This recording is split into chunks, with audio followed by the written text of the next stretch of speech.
Howdy folks, and welcome to the Hillbilly Kitchen. Today we're going to be making a basic crumb topping.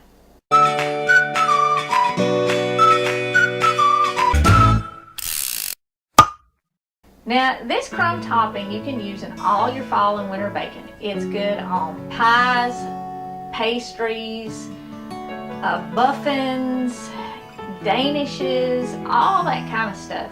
And once you know how to make this, you can add it. You can really spruce up your basic recipes by adding this crumb topping to them. And what I'm making this for today is some pumpkin muffins. And I've used this crumb topping in a couple recipes already. I used it in my blueberry muffins and I used it in my banana nut muffins. And I'm trying to get the videos to the point where if you know a little bit about cooking, you don't have to stand there and watch me stir for 30 minutes to make something basic. Or if you don't know how to make it, if you've never done it before, you can come to this video from the video that I'm using it in, and you can get more detailed instructions on how to make it.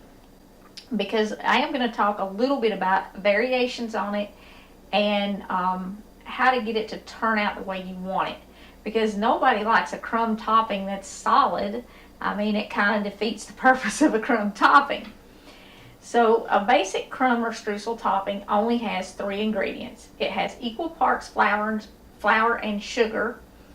And I'm using 1/4 cup of flour and 1/4 cup of sugar. This is all purpose. If all you had was self-rising, it would not make that much of a difference in this. It probably wouldn't make any difference in it. And you need butter in it. Depending on what you're using this for and the texture that you want, you can use anywhere from 1.5 tablespoons of butter up to 4 tablespoons of butter with this much flour and sugar. Because I'm doing this for muffins, I want it to be really, really crumbly. If I were adding it to the top of, like, say, an apple pie, I might want to put a little more butter in it. This is about 2 tablespoons here. You can also add spices to it. Now, if you were putting it on an apple pie, for instance, you would definitely want to put some cinnamon in it. I'm doing it on the pumpkin muffins today, so I have about a teaspoon of cinnamon here, maybe a little bit less. The cinnamon is entirely optional, and you can use a different spice based on what you're baking. Like I could use pumpkin pie spice in this instead of the cinnamon. That would be fine. And you can add chopped nuts to it. The banana nut muffins, if you're using walnuts in your banana nut muffins, put walnuts in it. If you're using pecans, put pecans in it. I'm not going to put any nuts in my pumpkin muffins that I'm making today, but I am going to put some nuts in my crumb topping. So I've got just a couple of tablespoons of finely chopped pecans. But like I said, this stuff here is optional. These are the basic ingredients. It's super simple, and the only way you can really mess this up is to over mix it. That will give you a solid layer on top, and that's not what you want with a crumb topping. So just dump your flour and your sugar in your bowl and give it a little mix.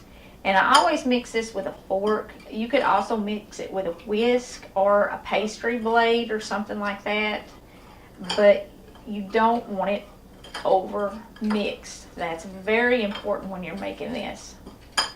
And I'm going to go ahead and add my cinnamon. And you can add cinnamon or pumpkin pie spice or whatever else you might be using in the pastry that you're making. And I'm going to add my pecans and mix up all of my dry ingredients first, so that they are evenly distributed in my topping. And then I'm going to add my butter. And this butter, I'm just going to kind of mash in. Now, I let this get soft. You can use really cold butter.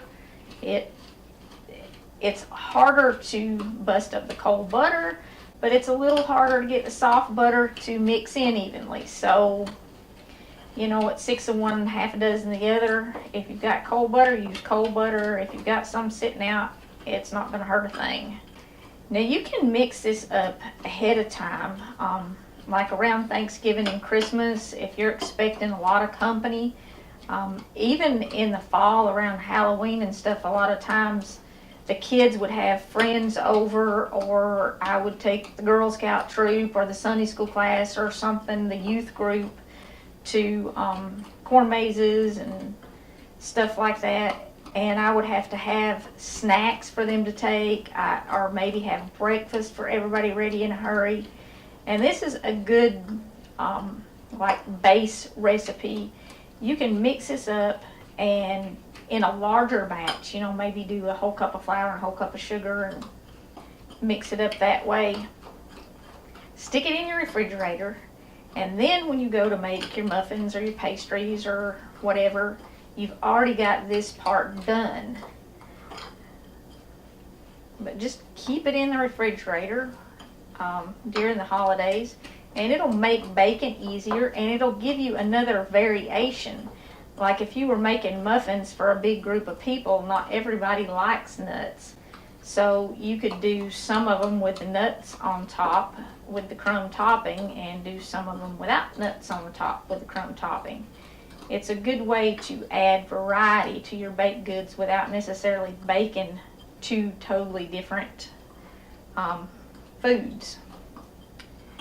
So that is all there is to it. You want it busted up so that it is crumbly. If you used a mixer to mix this, what would happen is it would cream your butter and totally combine it with your flour and your sugar, and it would be more like a paste. And that's not what you want. You want it all crumbly, just like this. And that, folks, is all there is to making crumb topping. And like I said, you can mix this up in a large batch, stick it in the refrigerator, and it will keep. Date it with your butter, and it'll keep as long as your butter. And of course, if you use butter, you know butter will keep a little past the expiration date. So if you mix this up and you date it with the date that's on your butter, you can keep it in your refrigerator until that butter is out of date. And you can use it, have it ready. You don't have to drag out all these ingredients. And if you want just the basic stuff with the flour and the sugar and the butter, and then you want to add to it, you know, when you make the recipe, if you want nuts, you can always just sprinkle a few nuts in and give it a little stir before you put it on whatever you're baking. So if you're going to do a big batch, just do the flour and the sugar and the butter. And it's just that simple to have this ready and on hand when you start all your fall and winter baking. And to give you a little shortcut during the holidays when you've got all that company and way too many things to do. Thank you so much for joining us in the Hillbilly Kitchen.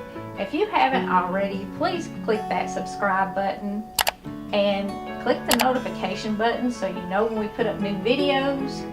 We don't want you to miss the pumpkin muffins that we're making to put this in. Until next time, remember to put God first.